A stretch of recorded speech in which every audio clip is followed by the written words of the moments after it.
ನಮಸ್ಕಾರ ಸ್ನೇಹಿತರೆ. ಶ್ರೀ ಸಿದ್ದೇಶ್ವರ ಅಪ್ಪಾಜಿಯವರ ಪ್ರವಚನದಲ್ಲಿ ಒಂದು ಅದ್ಭುತವಾದ ಒಂದು ಮಾತು ಹೇಳ್ತಾರೆ ನಮಗೆ. ಅವರಿಂದ ಅದ್ಭುತವಾದ ಸಂದೇಶ ಇದು. ಎಷ್ಟು ಚಂದ ಹೇಳಿದ್ದಾರೆ ನೋಡ್ರಿ ಜೀವನದ ಬಗ್ಗೆ. ಜೀವನದಲ್ಲಿ ಯಾವುದೂ ಸ್ಥಿರವಲ್ಲ. ಒಂದು ಕಾಲು ಮುಂದೆ, ಇನ್ನೊಂದು ಕಾಲು ಹಿಂದೆ. ಮುಂದಿನ ಕಾಲಿಗೆ ಗರ್ವವಿಲ್ಲ, ಹಿಂದಿನ ಕಾಲಿಗೆ ಬೇಸರವಿಲ್ಲ. ಏಕೆಂದರೆ ಅವುಗಳಿಗೆ ಗೊತ್ತು ಕ್ಷಣಾರ್ಧದಲ್ಲಿ ಬದಲಾಗುವುದು ಎಂದು. ಜೀವನವು ಹೀಗೆ ಯಾವಾಗಲೂ ಸ್ಥಿರವಾಗಿರಲ್ಲ. ಒಂದು ಸ್ಟೆಪ್ ಮುಂದೆ ಇರ್ತೀವಿ, ಒಂದು ಸ್ಟೆಪ್ ಹಿಂದಿರ್ತೀವಿ. ಎಷ್ಟು ಅದ್ಭುತವಾಗಿ 4 ಸಾಲುಗಳಲ್ಲಿ ನಮ್ಮ ಜೀವನದ ಸಾರಾಂಶ. ಅಂದರೆ ಒಂದು ಕಾಲು ಮುಂದೆ, ಒಂದು ಕಾಲು ಹಿಂದೆ. ಅಂದರೆ ನಮ್ಮ ಹತ್ರ ಏನೋ ಒಂದು ಸಂಪತ್ತಿರುತ್ತೆ, ಇನ್ನೊಬ್ಬರ ಹತ್ರ ಇರಲ್ಲ. ಅವ್ರ ಹತ್ರ ಇರುತ್ತೆ, ನಮ್ಮ ಹತ್ರ ಇರಲ್ಲ. ಹೀಗೆ ಅಂದರೆ ಒಂದು ಈಗ ಹೇಳ್ತಾರೆ 5 ಬೆರಳು ಸಮವಾಗಿರಲ್ಲ ಅಂತ.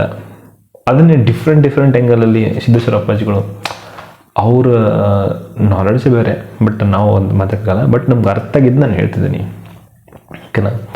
ಅವ್ರಿಗೆ ಇದೆ, ನಮಗಿಲ್ಲ ಅನ್ನೋ ಸ್ವಭಾವನೂ ಬರ್ತಿದ್ರಲ್ಲಿ. ಆಮೇಲೆ ಅಹಂಕಾರ ಪಡೋದು, ನಾನು ಶ್ರೇಷ್ಠ ಇದ್ದೀನಿ ಅಂತ ಹೇಳ್ಬಿಟ್ಟು, ನಾನು ಈ ಇದರಲ್ಲಿ ಈ ಹುದ್ದೆಯಲ್ಲಿದ್ದೀನಿ, ಈ ಗರ್ವ, ಒಂದು ಕಾಲು ಮುಂದೆ ಇದ್ದೀನಿ. ಬಟ್ ಹೇಳೋಕ್ಕಾಗಲ್ಲ, ನಾಳೆ ನನ್ನ ಹಿಂದಿರೋ ನನಗಿಂತ ಒಂದು ಸ್ಟೆಪ್ ಮುಂದೆ ಹೋಗ್ಬೋದು. ಈ ಥರ ಹೇಳಿದ್ದಾರೆ. ಆಧ್ಯಾತ್ಮ ಪ್ರಕಾರ ನೋಡಿದ್ರೆ ನಾವು ಇದನ್ನೆಲ್ಲನೂ ಎಷ್ಟು ಗರ್ವ ಪಡ್ತೀವಿ, ಎಷ್ಟು ಈ ದೇಹ ಇಟ್ಕೊಂಡು ಇಷ್ಟು ಚೆನ್ನಾಗಿದ್ದೀನಿ, ಹಂಗಿದ್ದೀನಿ, ಹಿಂಗಿದ್ದೀನಿ, ಬಲಡಾಗಿದ್ದೀನಿ.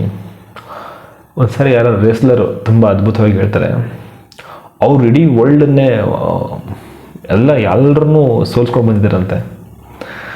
ಬಟ್ ಅವ್ರಿಗೆ ತಮ್ಮ ವಯಸ್ಸನ್ನು ಕ್ಷೀಣಿಸ್ತಾ ಬಂದಂಗೆ ಅವ್ರವ್ರ ದೇಹನೇ ನಿಂತ್ಕೊಳಕ್ಕಾಗದಿರೋ ಪರಿಸ್ಥಿತಿಗೆ ಬಂತಂತೆ. ಅಂದರೆ ಕ್ಷಣದಲ್ಲಿ ಏನು ಬೇಕಾದ್ರೂ ಬದಲಾಗುತ್ತೆ. ಒಬ್ಬ ಕಿಕ್ ಬಾಕ್ಸರು ಬಾಕ್ಸಿಂಗ್ ಮಾಡ್ತಿರ್ತಾರೆ, ಮಾಡಬೇಕಾದ್ರೆ ಅವನಿಗೆ ಸ್ಪೈನಲ್ ಕಾರ್ಡು ಎಲ್ಲ ಒಂದು ಕಡೆ ಬೀಳುತ್ತೆ. ಬಿದ್ದ ತಕ್ಷಣ ಅವನು ಇಡೀ ದೇಹದ ಅಸ್ತಿತ್ವನೇ ಕಳ್ಕೊತಾನೆ. ಅಂದರೆ ಒಂದು ಸೆಕೆಂಡಲ್ಲಿ ಏನು ಬೇಕಾದಾಗುತ್ತೆ, ನಾನು ಅಂತ ಬೆರಿತಾ ಇರ್ತೀವಿ ಅಹಂಕಾರದಲ್ಲಿ.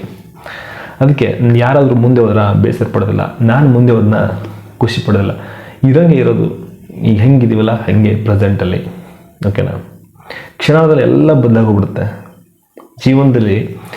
ಇವಾಗ ಕಷ್ಟ ಇದೆಯಾ ಅಂದರೆ ಒಂದು ಹೆಜ್ಜೆ ಹಿಂದಿದ್ದೀನಿ ನಾನು, ನೆಕ್ಸ್ಟ್ ಸ್ಟೆಪ್ ಮುಂದೆ ಬರ್ತೀನಿ, ಆ ಕಷ್ಟದಿಂದ ಆಚೆ ಬಂದೇ ಬರ್ತೀನಿ ಅಂತ. ಇದನ್ನೇ ನೀವು ಈ ಲೈನ್ ಇದೆಯಲ್ಲ, ಇದನ್ನು ನೀವು ಯಾವ ಸಿಚುವೇಶನ್ ಬೇಕಾದರೂ ನೀವು ಇದನ್ನು ಒಂದು ಸಾರಿ ಕೇಳಿದ್ರೆ ಅಥವಾ ಒಂದು ಸಾರಿ ಓದಿದ್ರೆ ಸಾಕು, ನಿಮಗೆ ಮನೋಪ್ರವೃತ್ತಿ ಆಟೋಮೆಟಿಕ್ ಆಗುತ್ತೆ.